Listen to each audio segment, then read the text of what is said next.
जय हिंद दोस्तों। मैं श्वेता नागदा और आपका स्वागत है MP GK by Shweta Nagda channel पर।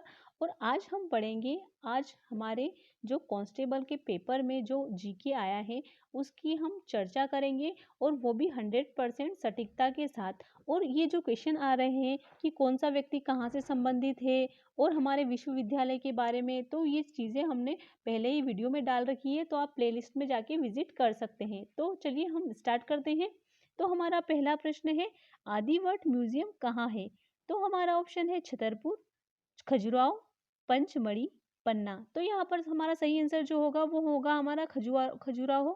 तो यहाँ पर क्या है कि आदिवर्ट म्यूजियम जो है ये बहुत ही इम्पोर्टेंट है, तो ये वापस भी कहीं भी एग्जामों में पूछ लेंगे, तो ये हमें याद रखना है।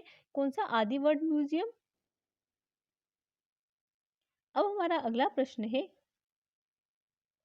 मध्य प्रदेश में यूनेस्को की विश्व धरोहर में शामिल बायोस्फीयर रिजर्व है। तो हमारा ऑप्शन है खजुराहो, पंचमढ़ी, पेंच या फिर कान्हा किसली। तो यहाँ पर हमारा सही आंसर जो होगा ये होगा हमारा पंचमढ़ी, क्योंकि यहाँ पर हमारे पंचमढ़ी को यूनेस्को की विश्व धरोहर सूची बायोस्फीयर रिजर्व में शामिल किया गया था।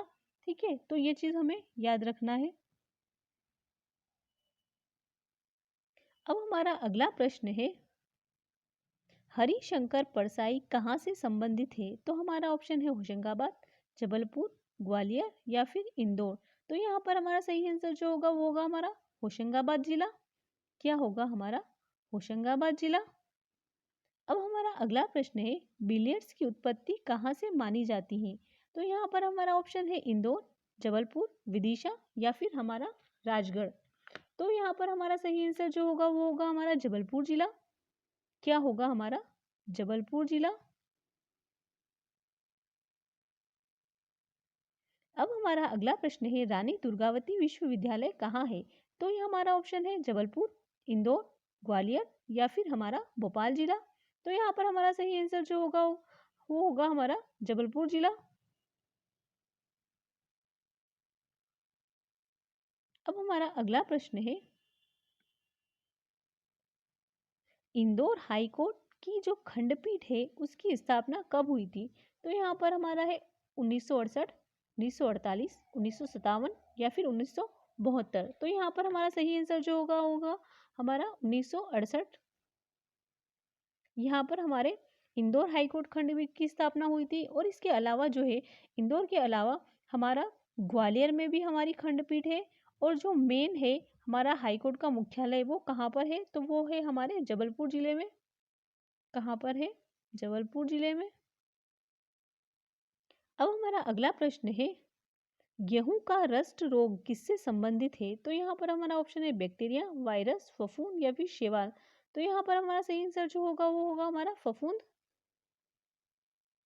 ठीक है। अब हमारा अगला प्रश्न है, कथक कहाँ का नृत्य है? तो हमारा ऑप्शन है उत्तर प्रदेश, बिहार, तमिलनाडु या फिर केरल।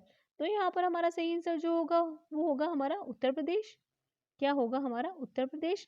तो यहाँ पर कथक जो है वो हमारे उत्तर प्रदेश का नृत्य है। और अगर हमारे कथक कली आ जाए तो ये हमारे कहाँ का है? केरल का है। तो ये चीज हमें याद रखनी है।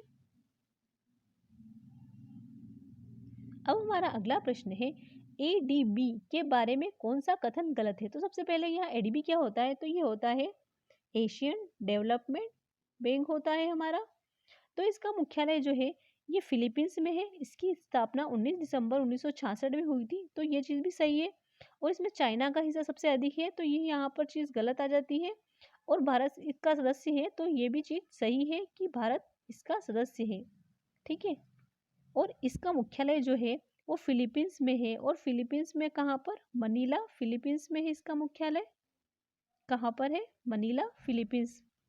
अब हमारा अगला प्रश्न है, आनंद विभाग की स्थापना कब हुई थी? तो 2016, 2015, 2012 या फिर हमारा 2017। तो यहाँ पर हमारा सही आंसर जो होगा वो होगा हमारा 2016। क्या होगा हमारा?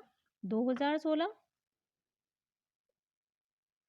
अब हमारा अगला प्रश्न है, ईश्वर पांडे ने आईपीएल में किस टीम से डेब्यू किया था? यानी कि यहाँ पर इन्होंने किस टीम से अपनी शुरुआत की थी आईपीएल की खेलने की? तो यहाँ पर हमारा ऑप्शन है Pune warriors, Kolkata night Riders, Sunriser Hyderabad और चौथा ऑप्शन है हमारा चेन्नई सुपर किंग्स। तो यहाँ पर इसका सही आंसर जो होगा वो होगा हमारा चेन्नई सुपर किंग्स, जिसमें ईश्वर पांडे ने अपनी डेब्यू किया था। अब हमारा अगला प्रश्न है 13वीं-14वीं सदी में बुंदेला राजा की राजधानी कौन सी थी। तो यहाँ पर हमारा ऑप्शन है छतरपुर, पन्ना, सतना या फिर हमारा रीवा। तो यहाँ पर हमारा सही आंसर जो होगा वो होगा हमारा पन्ना जिला। क्या होगा हमारा पन्ना जिला। अब हमारा अगला प्रश्न है वर्साई की संधि कब हुई थी। तो 1908, 1932, 1919 या फिर 1912। तो यहाँ पर हमारा सही आंसर जो होगा वो होगा हमारा 1919। कब हुई थी हमारी वर्साई की संधि? 1919 में हुई थी। और इसके अलावा कॉकरोच जो है ये हमारे किससे सांस लेता है? कॉकरोच किससे सांस लेता है? तो यहाँ पर ये सांस लेता है ट्रेकिया से। किससे लेता है? ट्रेकिया से सांस लेता है। और यहाँ पर कार्य की इकाई भी पूछी गई थी। तो कार्य की जो एसआई इकाई है वो क्या है? हमारी जूल है। तो ये चीज हमें याद रखना है। क्या है? हमारी जूल। और यहाँ पर एक प्रश्न और आया था हमारा कि हमारा क्योटो प्रोटोकॉल जो है वो किससे संबंधित है। तो वो हमारा ग्लोबल वार्मिंग से संबंधित है, यानी कि हमारे वातावरण के गर्म होने को।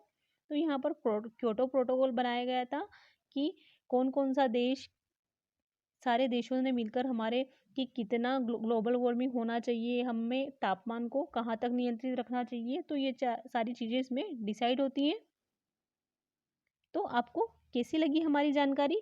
आप वीडियो को ज़रूर लाइक करें और अपने दोस्तों में शेयर करें और चैनल को सब्सक्राइब करें। और यहाँ पर आप नए क्वेश्चन के लिए हमें इंस्टा पर फॉलो भी कर सकते हैं। और इसके अलावा हमारा टेलीग्राम चैनल भी है जो भी हमारे MPG के भाई श्वेता नागदा के नाम से है।